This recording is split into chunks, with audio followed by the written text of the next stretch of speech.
Good morning, everyone. We're here for the Unnamed Show. Today's guest, Jesse Kirshbaum, CEO of New Agency, also the author of Beats, Bytes, and Brands. Welcome to the show, Jesse. How was your weekend? My weekend was pretty uneventful because it's a pandemic. You mean that you're not allowed to go do stuff now? There's nothing going on? It's amazing. It's amazing how unproductive and productive you can be in the same sentence. I laid low. I did play a little tennis. I've been a pandemic nomad since like the past 4 months. Now, so where are you? Right now I'm in New York. Okay. I'm in the suburbs. I'm at my parents' place, and so I did get to go into the city on Sunday, and that was kind of cool. Played a little tennis with some LinkedIn all-stars. Okay. And did a little kind of shop talk. But otherwise, I'm home. I'm reading. I'm getting focused for 2021, and there's not much to do or go, and I'm kind of not that unhappy about missing all these Christmas parties. Yeah, I have sort of the same feelings about the slowdown. My sister lives in New York in the city, and she says there's a lot of people who aren't acting like anything is there. Do you see that? No, absolutely not. Everybody's taking this thing very, very serious. Look, the nice thing about New York versus I was in LA last week, and I was in LA for the past couple of months, is LA, there's no option. It's the epicenter right now of the pandemic. They've shut it down. There's no restaurants. There's no barber shops. There's no nail salons. There's no anything except essential business. So there's zero fun. In New York, you want to go to Carbone's? You can go. You might have to eat outside and it's 30 degrees, but that's the charm. You eat outside at the tent that makes you inside outside, right? Oh yeah, they've got the Lilia, a great restaurant in Brooklyn. He's built those yurt tents. Yeah. And it might have to all shut down, right? I don't know. Cuomo said that it looks like it's not going to, and New York is starting to lower again. But we're in the final stages here. We can feel that vaccine is close, and everybody just needs to hold their head and just do the right thing. And that's going to mean that New Year's isn't going to be what it was. And it hasn't been what it was in a while anyway. I don't know. I looked at my calendar this time last year, the perks of being in the music business. You probably see it in the ticket space. Like, I'm at a conference, an event, a concert every single night for a 3-month stretch of this fourth quarter. And now it's like, how much are people going to pay to actually go to a concert? I would think a lot right now. Yeah, it's interesting. Now, my feeling is earlier this year, if we just shut it down for 30, 60 days everywhere, we might have been out of this. And it's tough. Small businesses obviously shut down, but some of them, it seems like maybe they wouldn't have made it anyway. I don't know. But look, I think we are close to the end. This year has been great for me for a lot of reasons. Oh, good. I'll probably post it, on LinkedIn. Just I got married. I started going full time. A lot of stuff. But I think that the slowdown, it really gives you an opportunity to have the conversations like this that maybe we wouldn't have had if you're busy, 7 days a week for 3 months, and you're talking and you're networking and you're getting a good vision about what you can do and getting some good ideas. So we'll talk a little bit about what went down this year. We'll talk a little bit about what we can look forward to next year.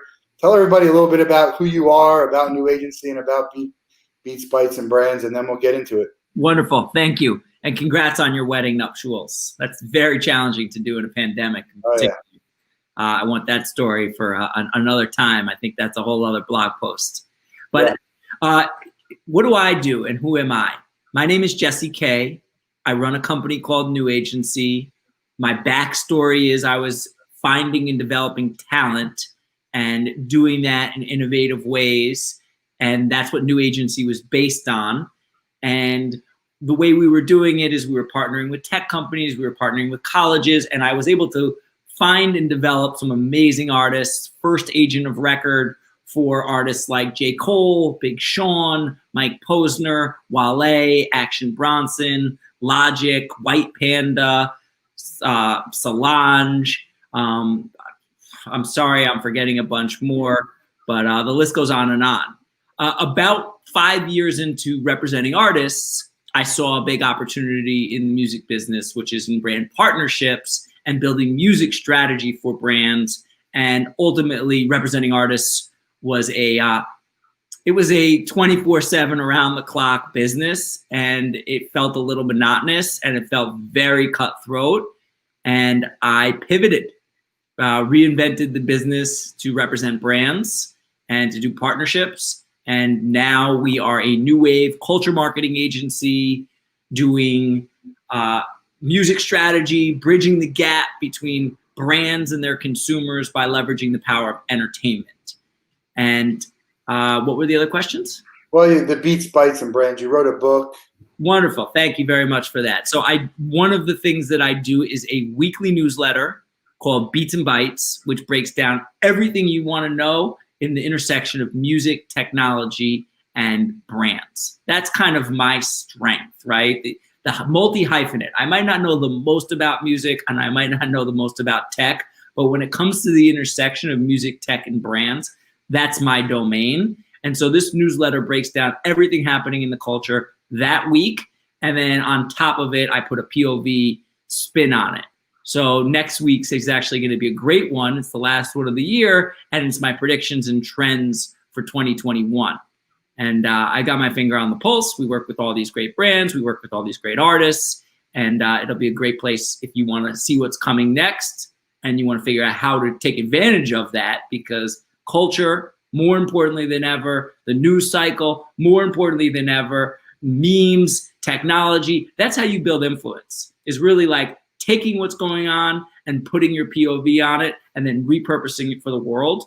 That is a great way to be a part of the conversation. And this is a great resource if you want to see everything happening in music, tech, and brands. Great. Yeah, I get the newsletter. Looking forward to seeing your predictions. Are there any wild and crazy predictions? Anything? I know, right? It's a lot of like, okay, there's some attrition here. There's not going to be some attrition there. Where's the wild card, right? Like that, oh my God, there's going to be, Coachella's going to go under. I don't have like a crystal ball or a crazy out of the box one yet.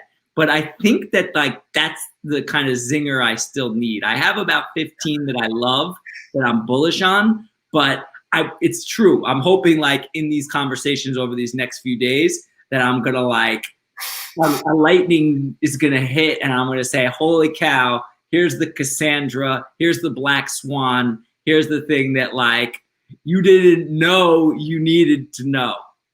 It's gotta be, you know, I think everything has to be authentic, not just let me give you a hot take just to give you a hot take, which there's a ton of that out there, right? I mean, you comb all of it, Twitter, Instagram, there's just like everyone wants to give that hot take so they can get, even if they get ratio, they don't even care, right? Because now they're getting all this publicity and, you know, who knows? That's what it's all about, trying to get that way. I mean, here's something at the top of the social graph. I don't like the word authentic. Just because I'm in so many brand conversations and it's like, can the brand really be authentic? Like authentic to who? Genuine. It's like buzzwords that I feel like are like synergy, you know, 6 years ago. I love synergy. I get it. I understand the importance of it, but like it got used in so many different meetings and laddered up and all of these things that like right now, there's no conversation that isn't like patting yourself on the back because you're organic and authentic. Right. And so I'll get back to that, but you did use the word pivot. Pivot is real. Buzzword. Pivot is real. I mean, what do you want me to alter, change directions? No. I don't know. Pivot's the buzzword too, I think. It's just Fair enough. I have to use it a lot because I definitely pivoted my company, and I think right now, more than ever. Gears, how about switch gears? What'd you say? Switched gears. We switched gears. Switch gears is different than a pivot. Yeah. Yeah, I guess it is. It's a change in direction. It's like a real look in the mirror and kind of like changing your North Star. Okay, maybe pivot could be like, I changed the coordinates on my business's GPS. Yeah, look, it's great. I love it. I just know, you know, the first time someone said pivot, that Friends episode came to mind, and then all the memes come with, Ross. Did you know that? No. Oh my God. How do you not know Pivot? I'll send you the link. Please. It's one of the funniest scenes in Friends history. Were you a Friends? We'll get into some entertainment later. Are you a Friends guy? Seinfeld? Seinfeld's my favorite of all time. I probably have watched them all. It's just I don't retain that much. And at that stage in my life, I was a go out person. Yeah. And like that's how I was building my network and my social prowess and like my skills and meeting artists and signing deals and building relationships. So I was out every single night. So before DVR, it was hard for me to watch program TV. Like I had the crazy part about it before DVR, and I was there every Thursday watching Seinfeld, no matter what. I recorded some of them, but if you recorded it on a VHS, it's hard to go back. You had so much to do. It's crazy how well and how fanatical people were about these shows before the technology. And, would we even do that now? Could you get away with a show that couldn't be DVR'd? I don't think so. I can't think of anything I'd rather watch not on my own time. Like even sports, like if the Wimbledon was playing and or the Australian Open or Paris, I'm a big tennis fan. I would say, you know what? I'm okay not watching it live as long as I don't open Twitter. Well, that's the hard part. Like when they tell me to tape my game, I'm like, I can't tape the game for a few reasons. I'm superstitious about things, and my phone's going to blow up, and you just can't not do it. You have to shut your world down for hours, and it could be days. Or maybe you don't get to it till 3 a.m. Who knows? You mentioned tennis. I mentioned my sister again. Huge tennis fan. Goes to the Paris Open, the French Open every year. Missed it this year. Ooh. Have you been? Never been to the French. I've been to 2 of the 4. My bucket list is to go to all 4. I've got a couple tennis bucket lists, but the sport's doing really well. It's great to see like how much adoption it's getting in 2020. I think for 2 reasons. One, because people are home and they're playing recreational sports and tennis is safer than others outside. And 2, because a lot of these lifestyle streetwear brands are making gear for golf and for tennis. So people are starting to wear it and it's starting to get hypebeast. It's starting to get cool. There's a real kind of overlap that people are finding in the flamboyancy of tennis and the flamboyancy of streetwear. And I like that combination. And so I'm excited to see more and more people joining the tennis world. And I think going to destinations like the French Open, adding in a taste of Paris and a taste of some live events and music, like that's an amazing weekend. It had to have been Wimbledon and US Open, right? Wimbledon's fantastic because it's the same weekend as the Wireless Festival in London. So you really could go to the quarterfinals in Wimbledon and see the best artists performing at the same weekend. It was phenomenal. And it's my birthday weekend. So Wimbledon I've definitely done. And the US Open is like religious. So if we talk about brands, let me know your opinion. Why is the Australian Open going on right now, right? No. Very soon? It happens in January because it's the summer in Australia in January. Why does it not get the fanfare that everything else does? Obviously, some of it's branding, some of it's the time zone. It's curious to see. It's a major, right? I mean, it's a pretty big accomplishment in the tennis world. It definitely is a factor. I mean, it's the time zone's a factor. The fact that it's in January is a factor. And the fact that, like, it's a lot harder to get to, right? Like, it's a lot sexier. You could fly to Paris for the weekend or England for the weekend and go to the US Open or go to Wimbledon, French Open or Wimbledon. Going to Australia is a serious commitment. Man, we had a girl, our friend, my wife had a pen pal from Australia who flew to here for a week and went to our wedding. It's crazy. That's love. Awesome. It's awesome. Your wedding, I think, is going to actually end up being I think Spike Lee called them cottage stories, because everything that happened during the pandemic is going to fit into this kind of like nice time keep where it's like, well, it was the pandemic. I feel like your wedding is one of these pandemic stories. It was leap day. We 1 more week later, would have had to cancel. We almost got stuck on our honeymoon, which sounds great until you understand how expensive it would be and how you can't do your life, which is, you know, a problem. But we went right into quarantine, and it's I think it's a good test. I mean, it's been great. It's certainly a good test to be able to not, you know, get away from who you're with, which not, you know, that's a wrong way to say get away, but have some of your own time. And, you know, so it's a test for people. It's been a test for people's mental health, right? In relationships, if you're alone, with your working. So it's been crazy. It's very challenging. It's especially like working. I moved in with my girlfriend during the pandemic, and it's been, you know, it'd be one thing if it was we were living together, but now we're living together. I'm working out of here, and I'm loud in case anybody can't tell, and I'm on the phone all day long, and working out all in the same place. You know, we're living in New York. We got out of Brooklyn because it was just like, this was definitely not going to work. It's a pressure cooker over there. And on top of it, it's a pandemic. On top of it, it's triage, like massive change in direction of the business. See how I didn't use pivot, because like I'm in the live space, the doing events, doing activations, like so much of my business was wiped off the books like that. And on top of that, it's like now we're trying to reinvent businesses. Like we did the NFL draft after party all online. We reinvented the club walkthrough. We did a big event for Joe Biden around people of color and Gen Z, and doing that all on all of these digital platforms. Like now we're working on like things for 2021 that, you know, to be honest, would be huge physical events. And now they're going to be even bigger in terms of scale, but all digital. So it's a whole new skill set almost that I'm trying to learn on top of everything. It's definitely got some challenges. And it feels like people have been waiting to talk about 2021 a little bit too long, because they were waiting to see what was going to happen. But, you know, you can't get this stuff digital or in person done in a month. So if you're doing something, you got to be 2-3 months, you know, 4 months. That's why I didn't use the pandemic to stop contacting anyone. I mean, anyone I talked to is like, all right, you're going to do it next year. Let's have a conversation now, figure some things out, and then say, okay, 3 months from now, we'll, you know, things will start to heat up a little bit. So the music world, music is a huge part of my life. Obviously, it's a huge part of your life. How did you get into the music world? When did it start? Did you have influences from your parents? You always hear people saying like, my parents were playing this in the car all the time. And so that I kind of like some of the older stuff from my generation. How did that start for you? Music is such an amazing space, right? I found an industry and a career that matches my personality.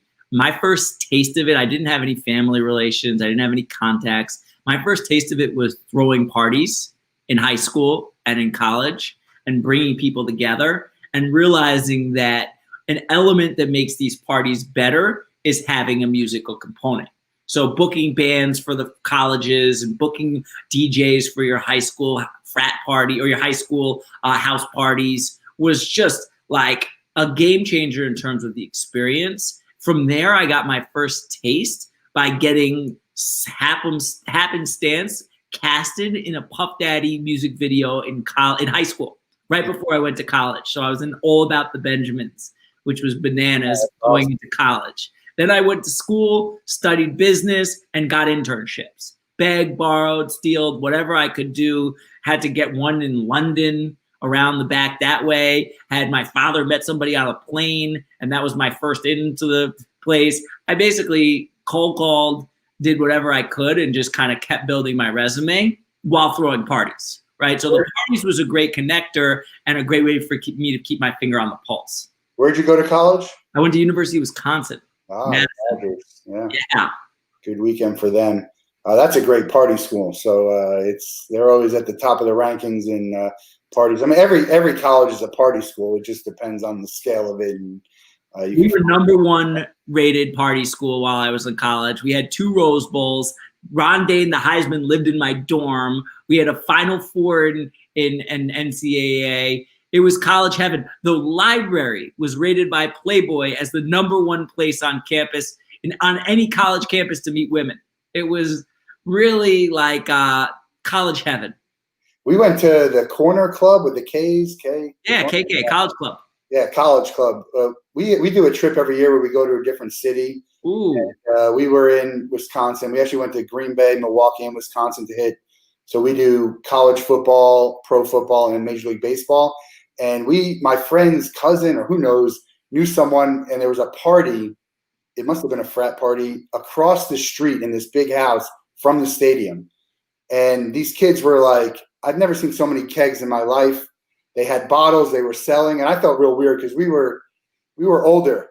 And then it looked like one of the students was there with what had to be her mother, who was pregnant at the time. It was like the craziest thing I've ever seen at a college party, and I've seen some stuff. But I love. We could talk about college crazy all day long, and the beautiful thing is I threw a lot of them, right? And I still got a business degree, and I still built social skills. And yeah, I could have gone to UCLA or NYU and probably had music relations early on, but right out of college, I was ready to skip the mailroom. I was ready to dive in. I signed my first group at 22, and that was unheard of. I didn't go the William Morris and, mailroom to assistant route. Like, I cold called every agency. I got a resource called Celebrity Access. I got an agency to hire me. I got another agency to hire me soon after that. Once I got into the right situation, I was ready to start signing acts. And the first act I signed was Clips, and they went number 2 on the pop charts. So I was 22 with like one of the hottest new artists in hip hop, and things got very interesting from there. Were you always a hip hop fan? Was that your music? I mean, look, there's 2 types of music, and this is Miles Davis. There's 2 types of music in the world. There's good music and bad music, and especially in this 2020 era, there's no genre. It's about mood.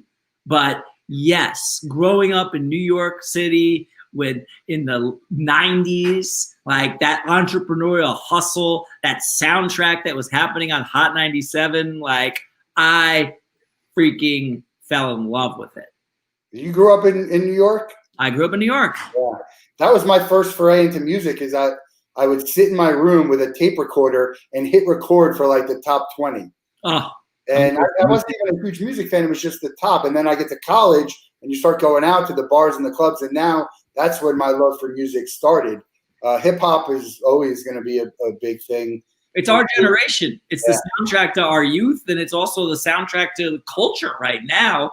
But it's just, it's hard to put anything in a genre, right? I looked at my Spotify does a really good job of recapping the big songs of your year and the genres that you're listening to. Like, yes, I love hip hop and it resonates with me. And I freaking feel so lucky that I get to work with so many of my idols. But I also love Frank Sinatra. And I've always loved Frank Sinatra. And Frank Sinatra was the most listened to artist on my Spotify this year, and last year, and the year after that, and probably for the next 20 years. So yeah, it's a diverse. I mean, if you start to name 10 things, they're all over the place, and that's great. And some of them, they're collaborating now these days, which is great. It's collaboration's huge, and it's really the playlists that are winning most are about genre and no longer. About mood and no longer about genre. Like, you've got playlists like Pollen, which are the hottest and biggest for breaking artists, that it doesn't matter what genre it is. It's about this cross-pollination and this kind of vibe that Pollen gives you, or Butter, or Molin, or New Music Friday. Like, these are juggernauts in the industry right now, and none of them have to do with genre. And, a lot of people coined the end of last year as the death of the genre. I see that. It's no longer like, oh, you like hip hop. No, I like a music that makes me feel a certain kind of way in a certain type of mood. Like, I don't want my playlist to just be like hip hop unless that's the mood I'm in. If I want to listen to 90s rap, like, because I'm driving through my high school town and I just want to put a little like kind of nostalgia in there, then that makes sense. But if I want to listen to what's hot and relevant right now, it's not just hip hop. It's going to be a combination of a lot of different tunes that mix together. I'm a beats guy, not a lyric guy. Although there's some lyrics that hit you and but you give me a good song with a beat, I almost don't even care what they're saying. And it pumps me up when I'm walking and when I'm in the car, you're bobbing your head around. So it's, it's interesting. I can go anywhere from, Eminem having a great beat to now there's some country music who has that beat. And now you throw, a hip hop little track in there, right? Or a hip hop hook in the country. The only thing for me is that going to a lot of concerts, it kind of takes away, they're not going to be on the same stage together on a tour necessarily. So when they sing that favorite song, they're putting a recording in there, and it works a little bit. But it's it's a little bit of a challenge when all your stuff is collaborating with everyone else. You can't go on tour with all of them unless you're all in the same spot. I think they'll have to be, right? Because there's so much collaboration. It'll drive innovation in that space because you see it. Like, if you're Little Nas X, who do you go on tour with? Yeah. Right? Is it country? Is it hip hop? Is it pop? Is it a combination? You go on three, get one of each, and people will go. I think so. If you brand it right, this is where it gets interesting. Because, I think going to a straight rap show versus going to a straight country show might not be so appealing to somebody unless that's what you're just diving in for. But if you really want the music of the moment, I think that it's going to end up having to be a lot more collaboration. I think there's a really interesting way to play that. So one of the things that no one talks about in the live music, and it annoys me, my wife and I, it's like a game for us, is the lip syncing in the tracks instead of live singing. I understand they're doing it, they're dancing, it's hard to do, it sounds better, but there's nothing more frustrating for me than seeing someone lip syncing, at a performance, whether it's on an award show or live in person. What's your thoughts on that? On TV, you need to have that layer of polish. There's too much issues with tech and with latency. I think that on TV, let's keep it TV, right? TV is meant to be a little magical, a little mysterious. There's a reason why they're on TV and you're not, right? Because the polish that's put into television and the production is so high level that I don't think you mess around with a live. You shoot that episode, you see every TV cut you see, you shot 50 times. It's edited, it's snipped, it's even live is not live. Well, that's my thing. They're putting it live. Why even bring them there to do live if they're not going to? Just do a video or say this is pre-recorded. I think we're going to see that, right? At first it was that would never happen because that's just too new. But in a COVID era, I think so. Why not? Why does everybody have to go to the award show and lip sing when you can do it from a lot easier of a destination and have it look a lot better? So I understand why on SNL, you're not going to see somebody have to be live, but there's a time and a place for it. If I'm going to a live show, I want the experience of the interaction. That's why you go to the show. Otherwise, you could just watch it on YouTube and or see the highlight clip. You want that improv moment. It becomes so important, that interaction and that moment that they played a song you never heard.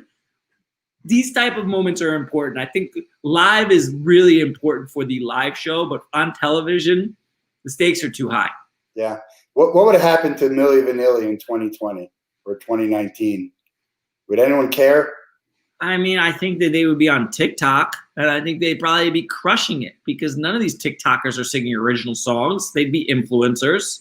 They would be on fire, and I think they'd probably be way better off in 2020 than they would be in 1993, where they were singing other people's songs or not singing at all, and they were just a pretty face. At this point, there's a whole business based on people with nice eyebrows or a good lip gloss idea. So I think they would do really well on TikTok. I'd probably somebody should bring them back. They're probably so embarrassed. I think one of them actually. One of them's dead. Well, one of them's dead. We shouldn't be laughing about that. But no, that's not funny. It was hard to be Milli Vanilli, and they definitely misled us all, but they led the way for in an era now. I mean, I got them on my phone. I'm listening to them. How are you? I like it. You're having a Milli Vanilli nostalgic era. Good for Yeah, you. I got a little bit. I don't know. I just blame it on the rain. I like This it. is the beauty of publishing as a business, right? There's a reason why there's a publishing boom right now, and there's so much money going into it. There's a lot of reasons, but one is that the song is going to last forever. The song is going to way outperform the artists. When Milli Vanilli isn't here and isn't able to perform, like that song, that band, that piece of IP is still earning a ton of money for the rights holder. Yeah, I just said like Chumbawamba is one of the Tub Thumping, one of my favorite songs. And I reached out to them to talk about performing, and they're all broken up. They don't even do it again. They're like, no, we're not going to do it. But they don't perform. They don't even own the music. They're not seeing any revenue off of it. Like, but you know what? Build a band to sing that song, revamp it. Like at this point in time, like to be honest, it'd probably be more interesting. Like that song is more valuable than that band. Yeah. How big of a problem is too many hands in the cookie jar with regards to agency and management and ownership of music, just to, almost selling yourself to get noticed, but then, not really having it. It's complicated. It's a complicated industry to navigate. And I think that like, hopefully it will be more transparent, especially now that more and more artists are able to take control of their lives and their brands, and they're starting to be more kind of indie thinking. Like the goal is no longer to get signed by a record label, because to be honest, the record label is just a bank that's going to own your rights and control your destiny in so many ways. A record label is really useful if you want to be top 10, but really not that useful if you want to be like a kind of sustaining mid-tier artist. And so I think that artists are getting smarter. I think that the beautiful thing is that the consciousness of the world, especially being driven by Gen Z and their pocketbook and their vision, is forcing people to be willing to change. And so, yeah, it's always going to be a complicated industry, right? An artist is always going to have an agent, a manager, a road manager, a production manager, a record label product manager. Like it's weird to try and figure out and how to get a deal done with an artist, or how to get direct to an artist.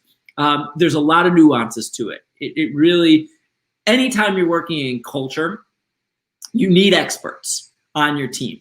And that's my business. I mean, that's kind of what we do, is path of least resistance. We know if we're going to get a better opportunity getting a deal done with an artist going through the agency, going to the manager direct, going through a marketing agency, going through the artist direct, going through, there's so many different ways to kind of skin the cat. So it is a complicated world, and I do understand why somebody that's not in the business would be concerned.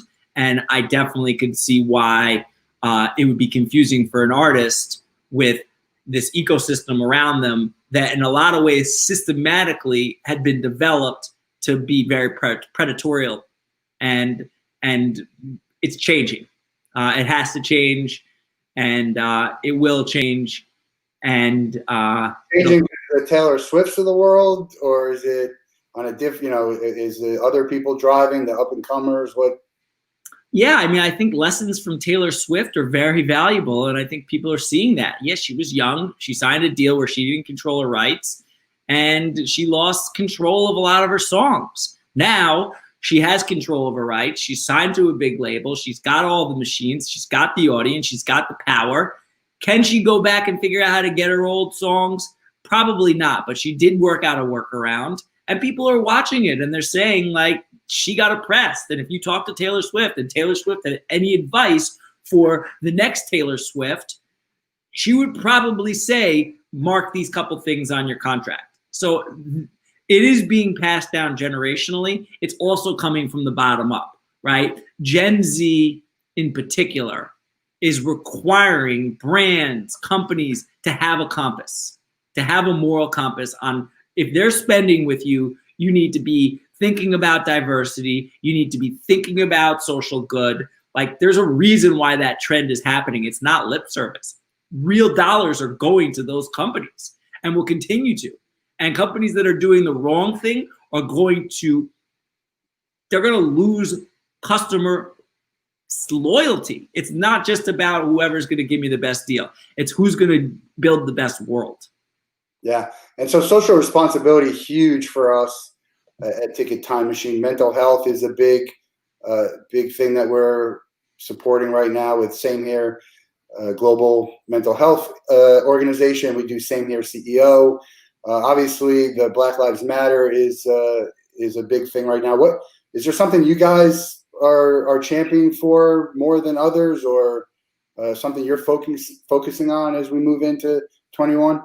I mean, I think social good is something that we're constantly thinking about. I can't say that like we're all in on this issue versus another, except for like we are looking at the world. We were very aggressive on the election front and making sure that like we switched the administration over. And yeah, I mean, it's at this point, it's a collective of we're holding this together.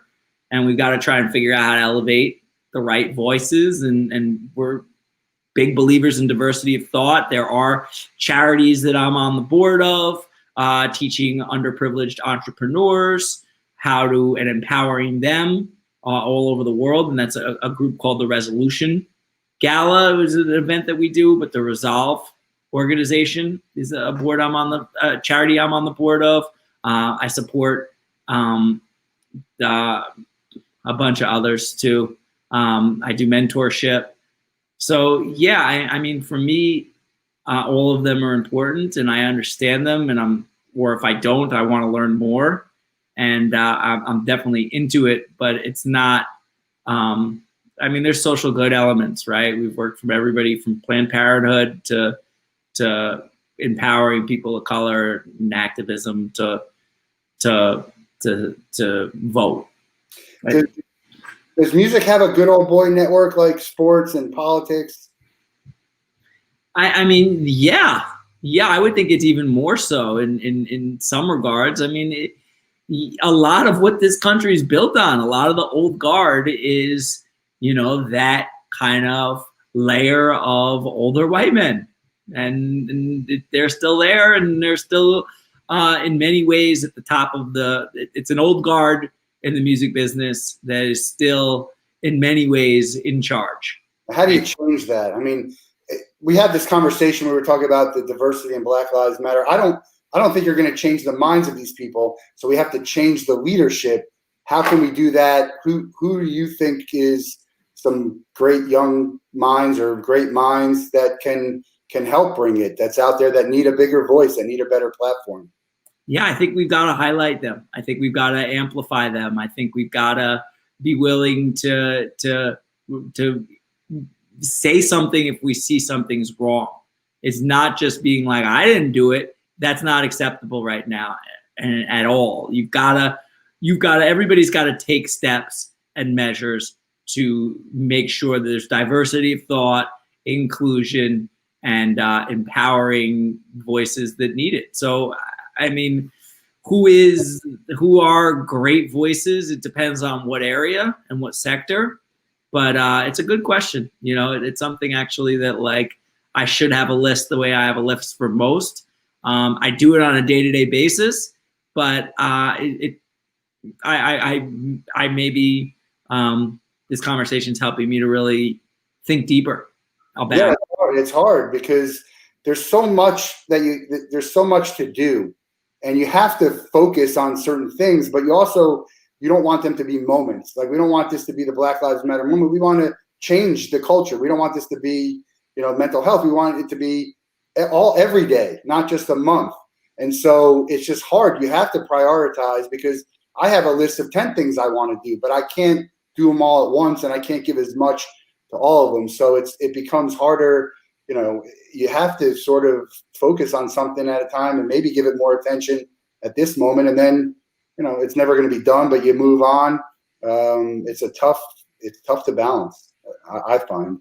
I agree, especially in this day and age. There's so much going on. It's impossible not to be busy, you know, with cells and emails and text messages and social media and just alerts.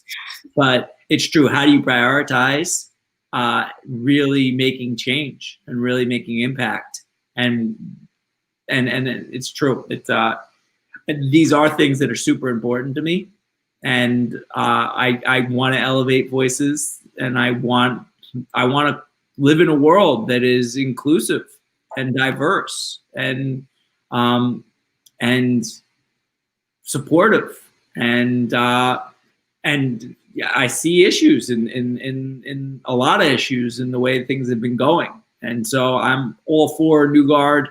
I'm all for change, and I'm all for helping to empower in any way I can people that can make that change. Yeah. And to be a beacon of myself. Let's talk a little bit about technology, because this technology has become such a big thing in 2020, and it'll certainly go into 21. The funniest thing about all this is it was here before the pandemic, but you're seeing like no one's saying, they're always saying like, hey, look at this thing. I'm like, okay, they've been doing it for 10 years, right? Stage It has been having live streams for a long time now, and now you see this happening. So the questions I want to hear, answers I want from you is, what's the best thing you've seen this year from a technology point of view, whether it's a product, a service, or actually an event, a live stream event? Because I've seen a lot of live streams, especially at the beginning. There's very few that if I looking back, that I'd want to pay for. And I think that's a big problem. And even some of my favorite people I love to see, I just think their events fell short of what I thought was, what could have been better. Right now, I'm very excited about Zoom. I live in a world where I was, 3-4 meetings a day, and now everything can be done from a computer, and it's actually like, it's easy. I've saved so much wear and tear on my body without having to travel, and now I'm starting to get my mind wrapped around what a Zoom feels like with these kind of plugins. So like, I'm trying to learn Ecamm and because all of a sudden when I'm talking, I can have sound effects, and I can bring up different slides, and I can have different presentations, and words jump in, and here's 3 people that I think are amazing, and boom, boom, boom. Like, it becomes a super interactive version of yourself. So like, now every phone call is a performance if I want it to be. Every meeting can be the presentation that I really hope it could be. And so right now I'm like, okay, Zoom has changed the world. And now there's a way to level up Zoom and create this Zoom boom room. And it gets me really excited, because now it's like every conversation is a performance. Every opportunity is a chance to really connect deeper with the tools to layer on top of the platforms that are defining this era.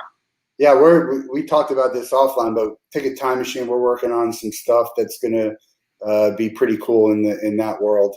Let's talk about another buzzword, Zoom fatigue. My opinion, there's no Zoom fatigue. It's not the Zoom that's fatiguing you. It's the fact that you're having terrible meetings, and they're boring, and they're probably not necessary. People realize how many meetings we have, that we just don't necessarily need all these meetings. It's more about micromanagement that. So I think if you're doing it right, you shouldn't really be seeing much Zoom fatigue. There's something to it, but there's also something to looking at a screen for too many hours, right?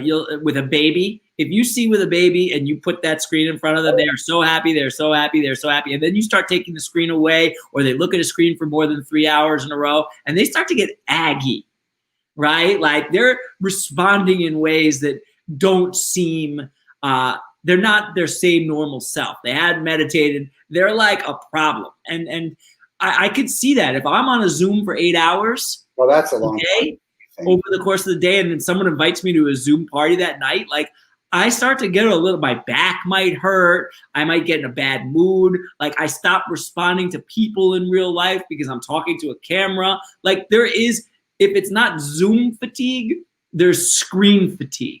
Yeah, but what if you were in a meeting for 8 hours that day? You'd have a lot of the same feelings.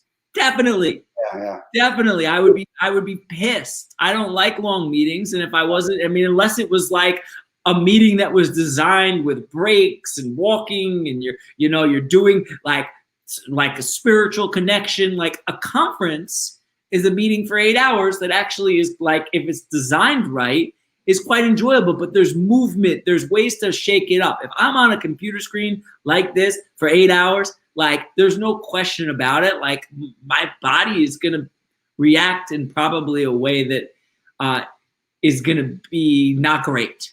Yeah, Louis C.K.'s got a great bit on TV. He's like, you think it's so great? Try taking the remote away from your kid, and he goes nuts on you. It's a pretty funny bit. I need that one, and you got two things. I'll send them to you. I'll find them and I'll send them to you. Put them in the show notes. Yeah. Was there any event or live stream that stood out to you? For me, streaming out of Fenway was great. I don't know if you saw that with Dropkick Murphys. I thought that was great. I thought it was a little too long and a little too much fluff. And then the Bud Light Seltzer sessions with Brad Paisley and Lady A were great. I bought a lot. I don't want to say some of the ones that I bought that were not great. It was too short, too much pre-produced. I can go on. There's a lot of content I could find online to watch all day long that I'm not paying $40 for. And a lot of stuff you do it for a good cause. But what did you see? Anything? Did you pay for anything? Did you? I mean, there were a couple examples of really cool, like technology. I think Backstreet Boys did one video where they were all in different spots, and I was like, how'd they do that? And like Dua Lipa had some really cool videos where they're using the technology in interesting ways. BET and their award show was phenomenal with all the artists performing from home. Even things like the NFL draft, where they sent phones in because they couldn't even send in cameras to all of the draftees' houses. It just was a different experience that was interesting and kind of fresh. But the best example of these kind of interactive experiences are in the video game world, right? Yeah. What happens with Fortnite? What happens with Roblox? What's happening with Minecraft? Like it's amazing. It's a next level. I can attend the concert in this kind of fantasy land. It's like all of a sudden, is Travis Scott real or is he AI? Because he doesn't look at the camera, and now he can like be a Marvel superhero version of himself performing live on demand, or when you're all in this experience together. And the proof's in the pudding. Travis just announced a tequila-based seltzer. Did you hear about that with Anheuser-Busch? Gosh, he has just done such great brand partnerships. This guy has made $100 million this year, putting out zero music. And I think the most interesting thing about how he's structuring these things, Forbes does a nice article on breaking it down. But the truth of the matter is, he does a $5 million deal with McDonald's and then sells $15 million in merch on his website. So he's doing some really smart things. This Anheuser-Busch deal is worth $5. And then he's going to launch all of these accoutrement merch and festivals and events that's going to sell off of his website to his rabid fan base, millions and millions more. And I mean, shoot, the hard seltzer business is on fire. The hard seltzer tequila business makes a lot of sense. Like Budweiser's got all the money in the world. I mean, I think Travis Scott's got the fan base that's going to flow with him. He's got all the accolades and credentials, and he's just coming off McDonald's, Fortnite, and another really big one recently too. Another really big one. We'll look into that. So what's next for 21? Let's look at 21. Yeah. What are you excited about? What do you think has to change? Just give us a few. I know you got to sign up for the newsletter to get the predictions, but let's just talk about what you think is trends and that you like. What do you like? What don't you like? Yeah, I mean, I think the number one, like, sometimes I get kind of like what's right in front of me. Right now, I'm going to again spell out 2021 really clearly. I think my gift is in my writing, and so I'm going to be able to really spell out and in an articulate way all of these different facets of the industry. So if you want to see what's really next in my mind, there's a lot to it. But right now for me personally, where I'm focused, inauguration, Grammys, and Super Bowl. Those are the 3 tentpole moments that I've got coming up that I'm working with clients and building big activations around. So like, I was trying to figure out 2 weeks ago, I was wrapping up this music and gaming conference called Music Gaming Con that we did with a partner in Vietnam, which was really fun and interesting and a great way to bring together all these bright minds in the music and gaming space. I have an agency. So the agency model is you always have 8 plates spinning at one time. It's project-based. You go, you crush it, go deep. You bring all the right people together. You help this client navigate the terrains of culture, and then you're on to the next one. I'm looking at 2021 and on my immediate calendar of like what's going to happen in the next, like what am I working on the next month? It's those 3 tentpoles.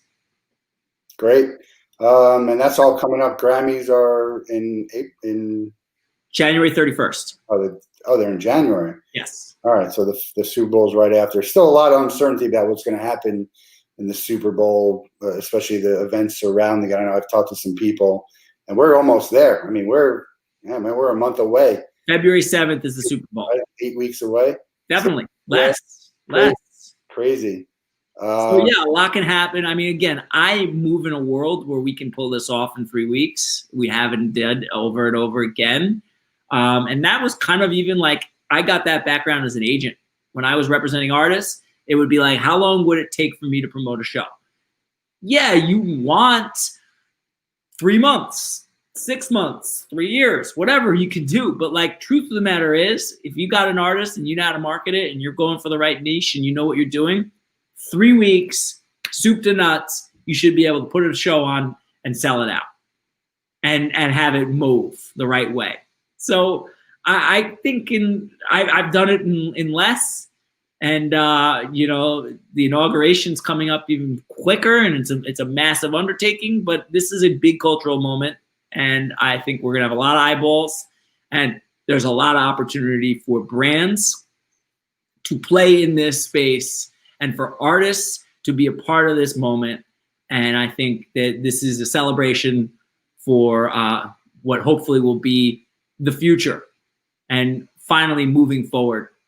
And I think 2021 is going to really be an interesting year where we're going to see the country move forward in a way that it hasn't. And I'm excited. I can't wait to go out. I think people are going to dress to the nines, right? Like there's a reason why the Roaring 20s, everybody was decked out after the Spanish influenza. Like I could see me taking the athleisure off and putting on a real outfit when I'm going out to the theater. Well, what did you miss in 2020? What was the event that you couldn't be at? It could be a concert and a sporting event, a festival. Was there one that you were really excited about that sticks out? I lost so many good ones. I was looking at my calendar. It's Chesney Stadium in Nashville with Florida Georgia Line, Michael Fronte and Old Dominion, the Hella Mega Tour. Was all these country music festivals that I love that had such great lineups already. So many.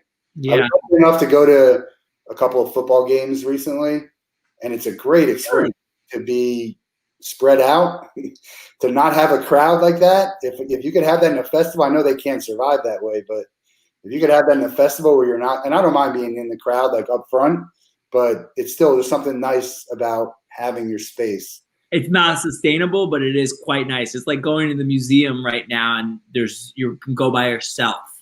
It's like flying is a real treat. You go on Delta and it's like there's 4 people on the plane and it's safe as shit. And it's like, I love it.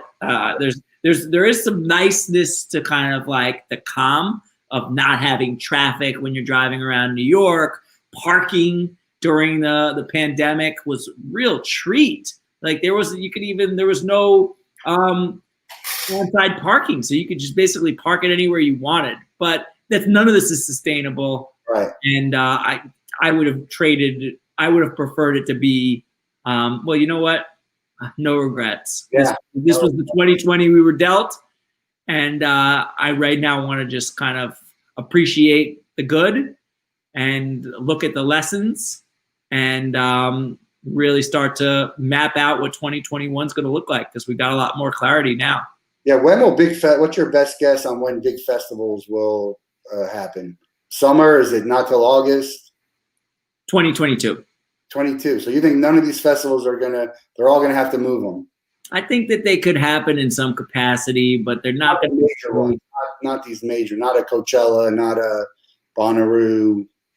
Not in the same way. No. I didn't think so. I don't think they come back. Like, maybe they do something. Maybe they do it online. Maybe there's a kind of hybrid model. I think hybrid is going to be the only way going forward. But I just don't think that, this thing is going to be so smooth by the fall. Definitely not by the spring. And so I honestly think that a lot of people packed it in for 2020. And I think that, like, we're going to see a lot more attrition and things moving forward up until 2022. And then 2022.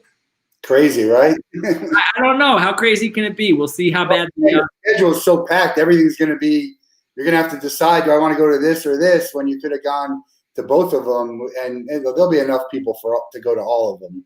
There's going to be a lot of aftermath from this, though. So, like, who knows what the world's going to look like. You can't, like, shut down for 8 months and just because the stock market's doing well, think that, like, we're just going back to what it was. It's never going to be that. And there's going to be years of repercussions. Yeah, I see that. The one thing I'll say is people are always spending money they don't have. They've always done that. And so that's, one of the issues that I think could be. But we're hopeful. I think everything will be okay eventually. I don't know when that'll be. I've always had faith that that's going to be for me personally, and I have faith for that for the industry, for the world, for everything. So a couple of rapid fire questions before we let you go. Do you have a favorite concert you've ever been to?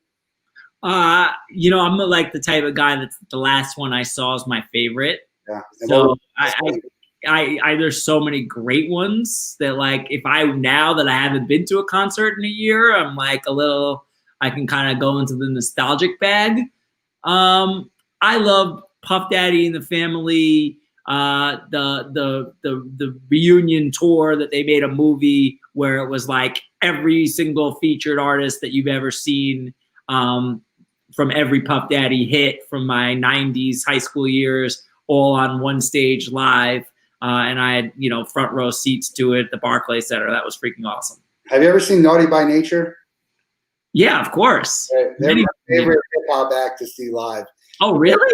Yeah, Tretch is so good. And he's smashed out of his mind. And the way he can still hit and it's crazy to me, but I love those guys. That one you could probably get a cameo of, like, performance for. Yeah, I'm not a cameo fan. It's not authentic or genuine to me. The Saturday Night Live had a whole funny thing about Smokey Robinson and his whole. Oh, they did? His whole Chinooka thing, which is, he's been a very good sport about it and apologetic. And I heard he reached out to the family direct. So that's good. They're going to crush with that. They're going to launch a Chinooka. He couldn't buy better exposure. Yeah, that's true. His team is smart. They're going to end up having a Chinooka, Christmas album next year. I'm Jewish. I get more offended by people saying Merry Christmas to me than calling it Chinooka. But anyway. There's something to that. Yeah.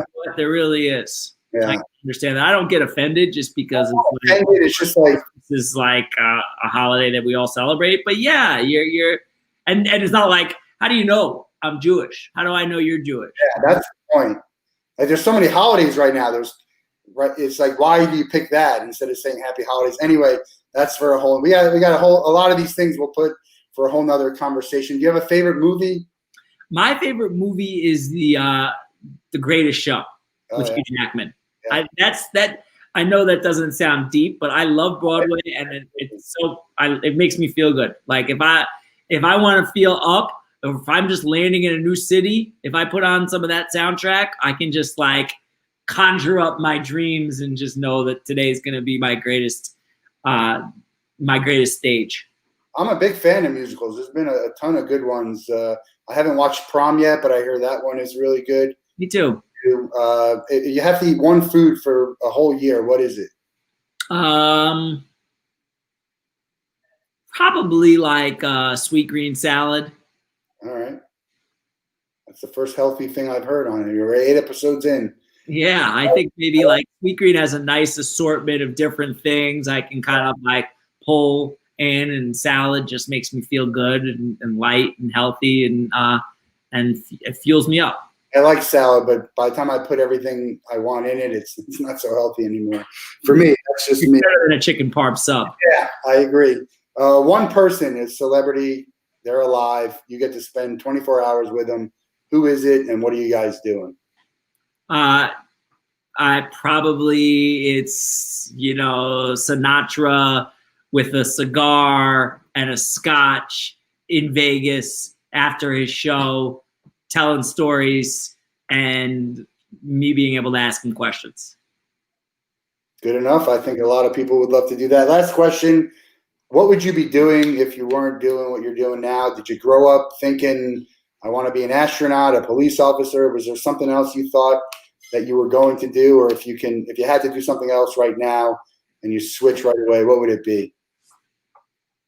I got my father back here telling me psychologist, which is what he does. Okay. So, I think he would maybe want me to go into the field, but I don't. I never did. I never steered you that way. All right. Well, I don't think he would be a psychologist. I think that I do enough of that on a regular basis, just working with people. Psychologist. I think maybe an actor, right? Like that was my minor in college. There's something really exciting about like diving into a role and taking it on and epitomizing the character and just like putting your all into the project, and then the project is done. I think that would be a lot of fun. Do you have a favorite actor? Who's my favorite actor right now? I mean, I like Clooney. I like Hugh Jackman. I like Matthew McConaughey. I like. There's so many good ones. I watch personally. I'll watch anything with Jason Bateman in it. He's really. I love he's that. Likable. I like him too. He's good. Yeah. So look, happy holidays. Thank you. Forward to interacting with you. I got some ideas we can bounce off each other. Really appreciate you coming on. Tell everyone what's the best way to get in touch with you, and tell them about your newsletter again. Because we're on LinkedIn. Newsletter anyway, but tell them about it. Thank you. I appreciate it. Because we're on LinkedIn, just at me on LinkedIn, and then subscribe to the newsletter. And if you can't find me, you aren't looking, because I'm accessible if you're bringing the right opportunities. I agree. That's people aren't looking, but great to see you. Great to talk to you. Enjoy the rest of the year. Bigger and better things in 21. And Jesse Kirshbaum, new agency, Beats and Bytes. I appreciate it, Matt Wolf. All right. Love.